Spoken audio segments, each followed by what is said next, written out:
안녕하세요. 반갑습니다. 오늘 발표를 하게 된 이성민이라고 합니다. 네, 저는 삼성전자 메모리 사업부에서 이제 분산 스토리지 시스템에 대해서 연구 개발을 하고 있는데요. 제가 오늘 말씀드릴 내용의 주제는 스토리지의 리소스와 중복 제거 기법에 대해서 이야기를 해보려고 합니다. 네, 우선 시작하기에 앞서서 저희가 하고 있는 활동에 대해서 간략하게 말씀을 드리려고 합니다. 삼성전자에서는 저희뿐만 아니라 다양한 분야에서 오픈소스 활동을 하고 있는데요. 저희는 분산 스토리지 시스템인 셉 커뮤니티에서 코드 컨트리뷰션을 하면서 커뮤니티에서 저희 활동 영역이나 영향력을 넓히는 것을 목표로 하고 있습니다. 네, 그래서 저희는 셉 관련해서는 다양한 분야에서 관심을 가지고 있는데요. 그 중에서 오늘 주제이기도 한 티어 디듀브는 스토리지 시스템의 데이터 사용량을 줄일 수 있는 방법에 대한 기술이 되겠습니다. 이걸 이용해서 스토리지 운영 비용을 절약할 수 있도록 하기 위해서 저희가 개발을 하고 있고요. 네. 그럼 지금부터 관련된 내용을 시작하도록 하겠습니다. 네, 오늘 준비한 순서는 다음과 같습니다. 스토리지 데이터 사이즈에 대한 이야기를 시작으로 디듀플리케이션과 분산 시스템의 글로벌 디듀플리케이션, 그리고 저희가 지금 개발 중인 RGW에서의 디듀브에 대해서 말씀을 드리도록 하겠습니다. 이제 여기 와 계신 분들은 많은 분들이 이제 이런 내용에 대해서는 익숙할 거라고 생각이 됩니다. 왼쪽 그래프 같은 경우에 이제 전 세계적으로 발생하는 데이터의 크기가 점차 빨라지고 있다라는 그런 그래프인데요. 2025년 정도가 되면은 175 제타바이트 정도까지 데이터 발생량이 늘어날 것이라고 예상하고 있다고 합니다. 그러면 저희가 데이터를 저장하는 스토리지는 어떨까요? 오른쪽 그래프가 저희가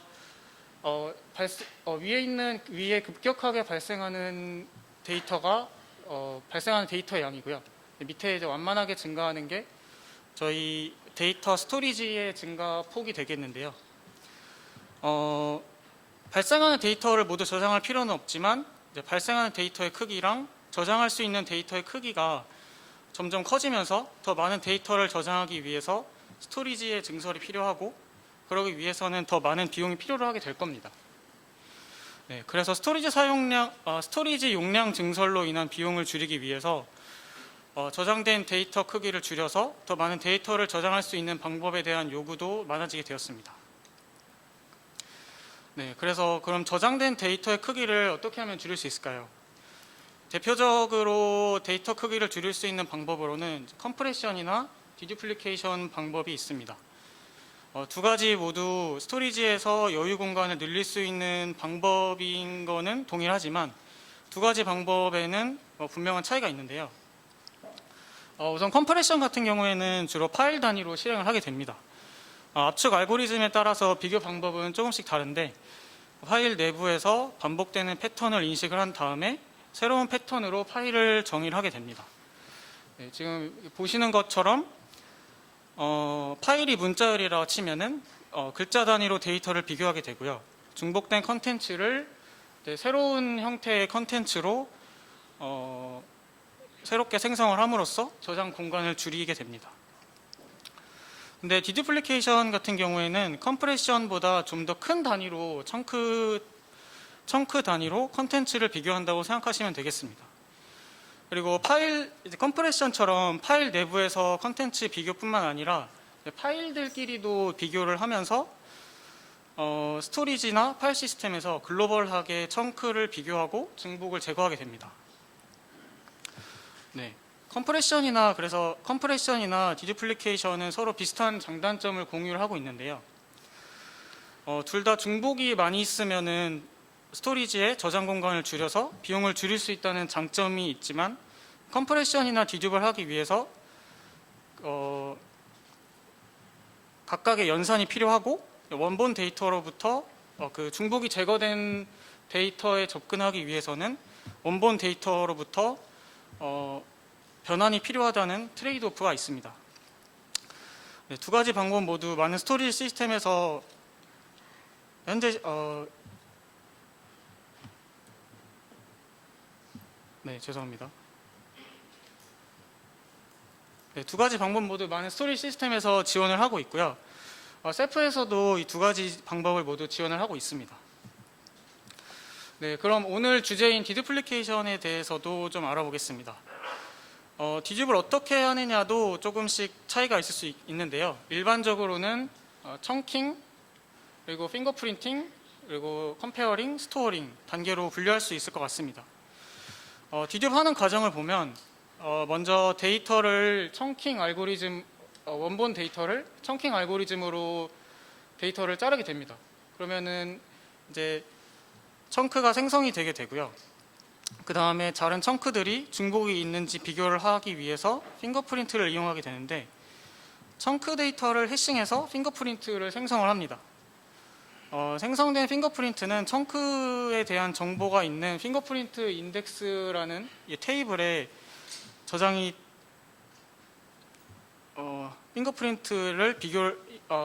핑거프린트 인덱스라는 테이블에서 핑거프린트를 비교를 하고, 이미 존재하는 핑거프린트면 그 청크가 이미 저장이 되어 있기 때문에 새롭게 저장할 필요는 없습니다. 근데 만약에 비교를 했을 때 이미 저장이 안 돼 있는 청크라면은 저장을 해야 되기 때문에 새롭게 테이블 매핑을 해주고 청크 저장을 해주게 됩니다.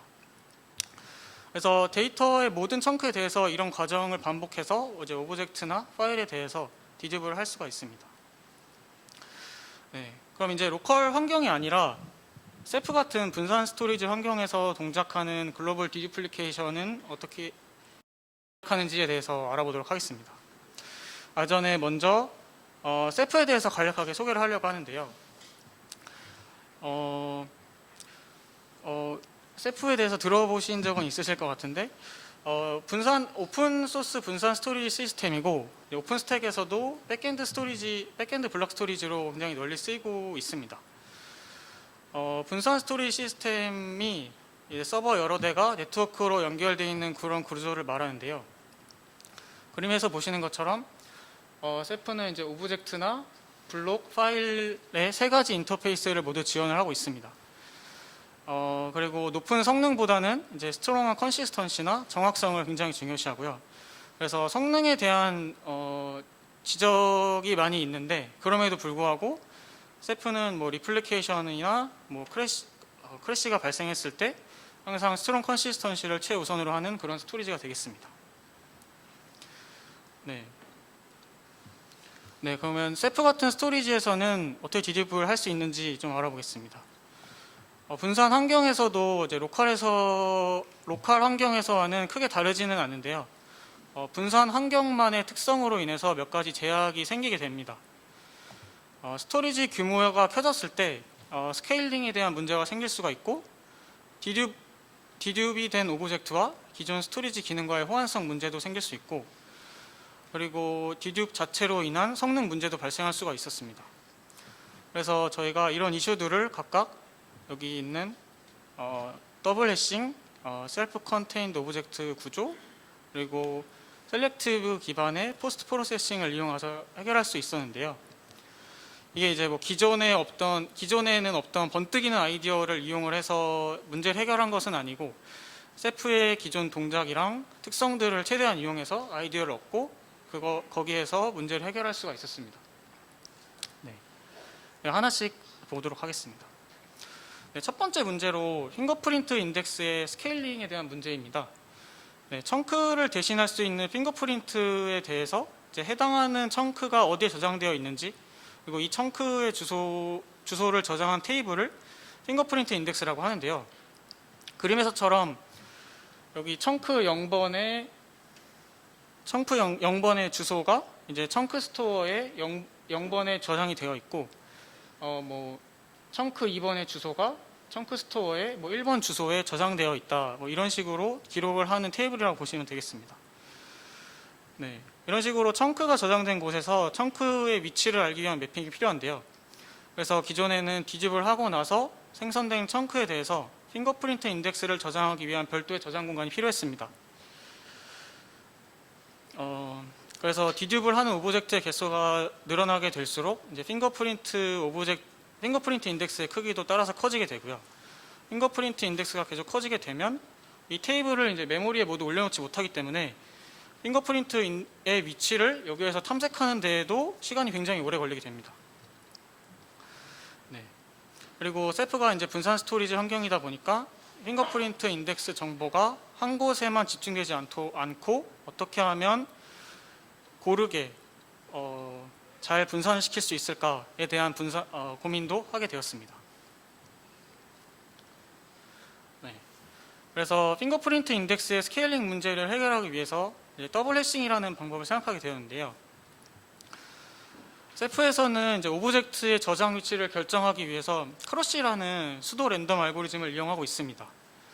네, 이걸 이용을 해서 청크 오브젝트를 저장할 때에도 같은 방법으로 청크의 핑거프린트를 오브젝트 아이디로 해서 청크 오브젝트의 저장 위치를 결정하는 방법을 사용했는데 이거를 더블 해싱이라고 합니다.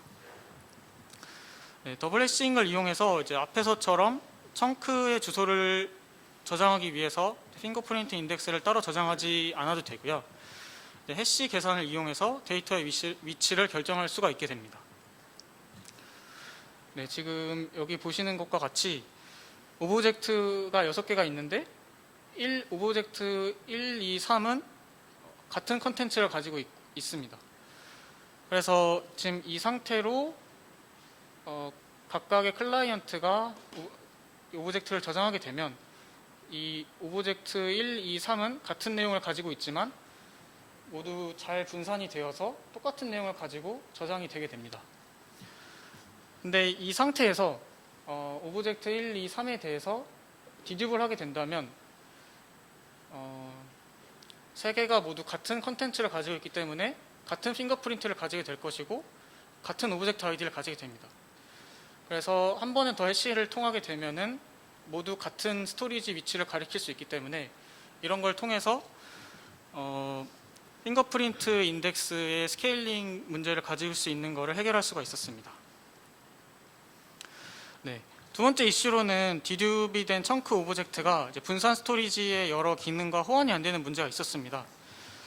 기존 디듀 방법에서는 스토리지 시스템과 디듀 엔진이 분리가 되어 있었는데요. 여기서 이제 핑거프린트 인덱스나 데이터 청크의 레퍼런스 카운트 정보를 저장하기 위해서 별도의 다른 저장 공간을 필요로 했었습니다. 그래서 외부에 따로 저장을 하게 되면서 기존의 스토리 시스템에서 제공하는 스냅샷이나 리커버리 같은 기능에 대해서 디듀 오브젝트를 호환을 할 수 없는 문제가 발생을 하게 되었는데요. 디듀비된 오브젝트에 대해서 기존 스토리지에서 제공하는 리커버리나 리플리케이션, 스냅샷 같은 기능을 사용하기 위해서 기존 스토리 시스템에서는 디듀를 위한 정보를 알 수 없기 때문에 디듀 엔진이랑 커뮤니케이션이 필요하게 되고 이 기존 구조에서 디듀 오브젝트들을 어떤 커뮤니케이션을 통해서 어떻게 해서든 구현을 하면은 가능해지긴 하겠지만 디듀를 위한 새로운 구조가 추가되는 거기 때문에 구조가 굉장히 복잡해지고 기존 구조와도 변형이 있기 때문에 이런 변형은 좀 지양하기로 했습니다. 그래서 이 문제를 해결하기 위해서 이제 기존 오브젝트의 메타데이터를 저장하는 방법을 이용을 했습니다. 셀프에서는 오브젝트의 메타데이터를 저장하기 위해서 익스텐드 어트리뷰트를 이용하고 있습니다. 그래서 디듀를 위한 정보를 일반 오브젝트의 메타데이터를 저장하는 것처럼 이제 오브젝트에 포함해서 저장할 수 있으면 앞서 말씀드린 것 같은 문제에서 좀 자유로워질 수 있겠다 생각을 하게 되었는데요. 그래서 디듀를 하기 전에 원본 데이터에 필요한 청크 오브젝트에 대한 정보나 디듀로 생성된 청크 오브젝트에 필요한 이제 원본 데이터에 대한 정보를 익스텐드 어트리뷰트에 각각 저장을 함으로써 필요한 디듀 정보를 오브젝트 내부에 포함할 수 있게 되었습니다. 네. 그럼 이제 같은 기존에 사용했던 일반 오브젝트의 형태랑 같은 형태로 저장을 할 수 있기 때문에 스토리지에서 지원하는 기능들, 스냅샷이나 리커버리 같은 기능에 대해서도 디듀비된 청크 오브젝트들에게도 호환을 똑같이 적용을 할 수 있게 됩니다. 그리고 마지막 문제로는 자체가 동작을 함으로써 이제 발생하는 오버헤드에 대한 내용이 되겠습니다. 앞에서도 말씀을 드렸지만 디듐을 하게 되면 핑거프린트 정보나 레퍼런스 카운트 같은 디듐 정보들이 생겨나게 됩니다. 그렇기 때문에 중복이 없는 오브젝트에 디듐을 하면은 데이터의 중복은 줄이지도 못하면서 이 부수적으로 생겨나는 데이터들로 인해서 오히려 저장 공간이 더 많아지게 됩니다. 그래서 이제 발생하는 데이터로 인해서 저희가 오버헤드를 최악의 경우를 알아보기 위해서 간단한 실험을 해봤는데요. 중복이 없는 데이터, 중복이 없고요. 그리고 2GB의 데이터를 썼는데 여기에서 600메가 정도의 디듐 정보를 포함한 데이터가 추가로 생성이 되게 되었습니다. 네, 이게 청크 사이즈에 따라서 오버헤드의 편차가 있기 때문에 최악의 상황을 가정하긴 했지만 30% 정도의 추가 저장 공간이 필요로 하게 되기 때문에 2기가 정도, 2기가의 데이터가 점점 커지게 된다면 추가 저장 공간에 비례해서 이 추가 생성된 데이터도 커질 것이기 때문에 이 크기가 무시할 수 없는 크기라고 생각이 됐습니다. 네, 그래서 이 실험을 하면서 이제 데이터셋의 중복 정도가 이제 디듐 오버헤드에 미치는 영향을 확인해 보면서 다양한 워크로드들의 어떤 특성이 있는지도 다양하게 실험을 해봤습니다. 저희가 6가지 데이터셋에 대해서 실험을 해봤는데요. 사내 VM 이미지, 그리고 텔레메트리 데이터, 그리고 파일 시스템의 스냅샷, 그리고 저희 이제 공장에서 발생하는 이제 로그 데이터 3가지에 대해서 실험을 해봤습니다. 이 중에서 VM 이미지나 파일 시스템 스냅샷, 그리고 칩 인포라는 데이터에서 중복이 많았습니다. VM 이미지나 스냅샷 같은 경우에는 특성이 비슷한데요. 이제 원본 데이터가 있고 원본과 크게 다르지 않은 많은 데이터들이 생성이 되기 때문에 어떻게 보면 중복이 많은 게 당연할 수가 있습니다. 근데 이제 칩 인포라는 데이터가 있는데 이거는 이제 반도체가 생성이 될 때 칩의 상태를 로그로 남긴 데이터입니다. 그래서 보통 주기적으로 발생하는 로그 데이터들은 타임스탬프를 찍기 때문에 청크 사이즈 단위로 중복을 찾기가 쉽지가 않습니다. 근데 이 칩 로그 데이터 같은 경우에는 30% 정도의 중복을 저희가 확인했는데요. 로그 데이터이고 타임스탬프가 찍혀 있었지만 로그 엔트리 크기 자체가 사이즈가 굉장히 컸고 같은 값이 많이 바뀌지 않고 기록되기 때문에 이런 특성을 가지고 있는 로그에서는 로그 데이터지만 많은 중복을 저희가 확인할 수 있었습니다. 근데 이제 일반적인 로그 데이터 같은 경우에서는 이제 중복이 많지가 않습니다.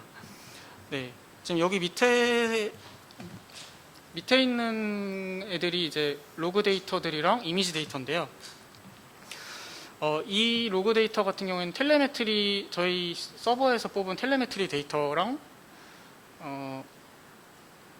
생산 공정 장비의 상태를 로그로 찍어주는 그런 데이터가 되겠습니다. 그래서 이 데이터 같은 경우에는 이제 타임스탬프도 찍혀 있고 로그 엔트리의 크기 자체도 크지 않기 때문에 데이터가 굉장히 변하기 쉬웠고요. 그래서 디듐 레이시오도 굉장히 적었고 칩 이미지 같은 경우에는 이제 생산된 칩의 이미지를 저장한 데이터입니다. 그래서 이미지 데이터이다 보니까 중복률이 거의 0에 가까웠습니다. 아무래도 픽셀 데이터가 하나하나가 변경되기 굉장히 쉽고 그렇기 때문에 이런 데이터에서는 중복을 찾기가 굉장히 힘들었습니다. 네, 그러면 어떻게 하면 디듐 오버헤드를 피하면서 스토리지 사용량을 효율적으로 줄일 수 있을까요? 저희는 심플하게 캐시 기능을 이용을 해서 많이 사용되는 오브젝트를 먼저 거르고 클러스터 레벨에서 오브젝트 정보를 크롤링해서 오브젝트의 중복 정도를 먼저 파악한 다음에 중복이 많은 오브젝트에 대해서만 선별적으로 디듐하는 정책을 도입했습니다. 인라인으로 오브젝트를 처음 저장할 때 바로 디듐을 하지 않고 나중에 백그라운드로 포스트 프로세싱을 하기 때문에 클러스터 전체에 대해서 오브젝트의 정보를 파악한 다음에 최근 접근된 오브젝트나 중복이 없는 데이터에 대해서는 뒤집을 하지 않는 판단을 내릴 수가 있게 됩니다. 그래서 처음에 새로운 오브젝트가 쓰이게 되면 이제 핫 오브젝트 스테이트를 유지하게 되면서 디듐 엔진으로부터 이제 디듐의 타겟으로 벗어날 수가 있게 되고요. 그러다가 시간이 지나서 이제 핫이 아닌 상태가 되면 그 중에서 이제 중복이 많은 경우에는 디듐 상태가 돼서 디듐을 하게 되고요. 중복이 없는 오브젝트 경우에는 디듐을 하지 않고 바로 콜드 풀로 이빅션을 시키게 되는 정책을 사용했습니다. 이런 정책을 가져가면서 얻을 수 있는 장점으로는 포스트 프로세싱으로 유저 IO에 영향을 최대한 적게 줄 수가 있게 되고요. 디듐을 하지만 자주 사용되지 않는 데이터에 대해서만 디듐을 하기 때문에 유저에게는 비교적으로 일정한 스루풋을 보장할 수 있게 됩니다. 그래서 결론적으로는 불필요한 디듐 오버헤드가 발생한 상황을 예방할 수가 있게 됩니다. 네. 그래서 지금까지 말씀드렸던 내용들을 아우르는 구조가 이 보시는 그림처럼 보실 수가 있겠습니다. 지금 보시면 세 가지 풀이라고 있는데요. 이 풀이라는 것이 오브젝트를 저장 오브젝트들이 모여 있는 논리적인 단위라고 생각하시면 되겠습니다. 그래서 저희가 이 오브젝트의 스테이트에 따라서 메타데이터 풀, 청크 풀, 콜드 풀로 나누어지는데요. 메타데이터 풀은 이제 클라이언트가 직접 인터랙션을 하는 풀이고요. 클라이언트가 리드하거나 라이트를 하면은 메타데이터 풀의 오브젝트를 쓰거나 읽게 됩니다. 그리고 청크 풀이나 콜드 풀에서는 디듐이나 이빅션을 통해서만 접근을 할 수가 있습니다.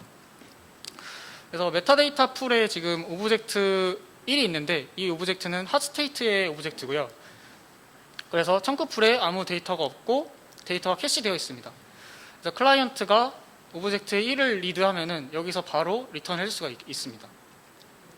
근데 오브젝트 2 같은 경우에는 청크 테이블에 채워져 있는데 디듐이 된 상태이고요. 이 오브젝트 B와 C에 대한 정보가 적혀 있고 청크 풀에 보면 오브젝트 B와 C에 대한 정보가 적혀 있고 똑같이 여기에는 오브젝트 2번에 대한 정보도 같이 역으로 적혀 있습니다. 그래서 만약에 클라이언트가 오브젝트 2번에 대한 리드를 내린다면 이 메타데이터 오브젝트에서 바로 데이터를 읽어볼 수 없기 때문에 이 테이블을 참조해서 청크 풀에 있는 데이터를 읽어본 다음에 클라이언트에게 넘겨주는 방식이 되겠습니다. 오브젝트 3번 같은 경우에는 이제 콜드 오브젝트가 된 상태인데요. 그래서 청크 맵에 이 오브젝트 전체가 기록이 되어 있고 이 오브젝트 전체에 대해서 콜드 풀에 저장이 되어 있습니다. 네. 그래서 오브젝트 상태에 따라서 다른 풀에 저장하기 때문에 메타데이터 풀에는 빠른 디바이스를 사용을 하고 청크 풀이나 콜드 풀에는 저렴한 디바이스를 사용을 해서 디듐도 하면서 비용을 줄일 수 있는 그런 구조가 되겠습니다. 그래서 저희가 이런 구조로 글로벌 디듐이 가능하게 구현을 했고요. 현재 메인 라인에 업스트림 되어 있어서 세프에서는 이제 디듐이 이런 식으로 돌아가게 됩니다. 이제 마지막 주제로 저희가 이제 디듐 관련해서 개발하려고 하는 것에 대해 짧게 말씀드리고 마무리를 드리겠습니다. 앞서 말씀드린 대로 세프에서 디듀플리케이션을 지원을 하고 있는데요. 몇 가지 불편한 점이 있어서 저희가 디듐을 몇 가지 불편한 점이 있었는데요. 디듐을 이용하기 위해서는 유저가 세프 디듐 툴이라는 툴을 이용을 해서 풀의 중복 정도를 체크하고 디듐 크롤러를 호출하고 스크롭도 직접 호출해야 되는 그런 불편함이 있었습니다. 그래서 세프 오브젝트 인터페이스인 라도스 게이트웨이에서 이제 디듐 기능을 추가해서 유저가 쉽게 디듐을 할 수 있도록 지원을 하려고 합니다. 세프에서는 오브젝트 말고도 파일이나 블록 인터페이스도 제공을 하고 있는데 오브젝트 인터페이스에서 디듐을 지원하려는 이유는 주로 클라우드 워크로드가 그렇지 않은 경우도 있지만 주로 한 번 라이트하면 업데이트를 잘 하지 않고 리드를 많이 하는 특성이 있습니다. 그래서 디듐을 이용을 해서 저장 공간을 효율적으로 사용하기에 적합하다고 저희가 판단을 내리게 되었습니다. 그래서 기존 글로벌 디듐과는 다르게 이제 라도스 게이트웨이에서는 유저의 편의성을 좀 더 개선을 하고 이제 버켓이나 유저의 특성을 이용해서 라도스 게이트웨이에 특화된 디듐 제공하는 것을 목표로 지금 개발을 하고 있습니다. 네, 라도스 게이트웨이 디듐은 다음과 같이 구성이 될 것 같은데요. 데몬 내부에 오브젝트를 셀프 클러스터로 내보내는 이제 스토어라는 계층이 있습니다. 이 계층에서 이제 RGW 디듐이라는 백그라운드 스레드를 생성해서 이제 디듐을 위한 스레드를 할당을 하려고 하는데요. 기존 디듐 툴에서 하던 중복 체크나 이제 OSD 내부에서 하던 캐시 기능을 이제 라도스 게이트웨이 내부로 가져오게 되고요. 디듐과 스크럽을 유저가 실행해주지 않아도 알아서 동작할 수 있도록 하는 그런 식으로 디자인을 하게 되었습니다. 네, 이것도 저희가 개발을 하고 내부 테스트를 한 다음에 잘 되면은 셀프 메인 라인에 업스트림을 목표로 하고 있습니다. 네, 그래서 제가 오늘 준비한 발표는 모두 마무리되었고요. 이제 요약을 해보면 데이터 크기가 굉장히 빠른 속도로 늘어나는데 가용한 스토리지 용량을 늘리기에는 비용 부담이 굉장히 큰 상황입니다. 그래서 셀프에서는 글로벌 디듀플리케이션을 지원하고 있고요. 저희가 좀 더 편한 사용을 위해서 RGW 디듐이라는 것도 현재 개발 중에 있습니다. 네, 오늘 발표는 이상입니다. 감사합니다.